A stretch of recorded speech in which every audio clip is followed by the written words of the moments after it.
দেখো বন্ধুরা, প্রশ্নে কি আছে? পরপর দুটি ধনাত্মক অখণ্ড সংখ্যার গুণফল 12, ক্ষুদ্রতম সংখ্যাটি কত? তো দুটি অখণ্ড সংখ্যা নিয়ে নাও এক্স আর এক্স প্লাস ওয়ান, গুণফল এক্স প্লাস ওয়ান, গুণফল কত? 12। গুণ করলে কত হচ্ছে তোমার? X square plus x equal to 12,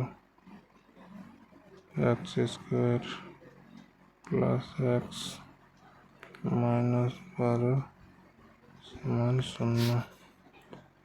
x square plus 4 minus 3 x minus 12, x square plus 4x minus 3x minus 12। X common নাও, এক্স প্লাস 4 মাইনাস 3 কমন নাও, এক্স প্লাস 4।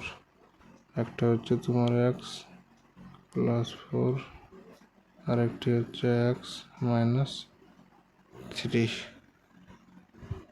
ক্ষুদ্রতম সংখ্যাটি কত? তাহলে এক্স সমান হচ্ছে 4, আর একটা এক্স মাইনাস সমান হচ্ছে এক্স সমান হচ্ছে একটা -4, একটা সমান এক্স সমান হচ্ছে তোমার 3।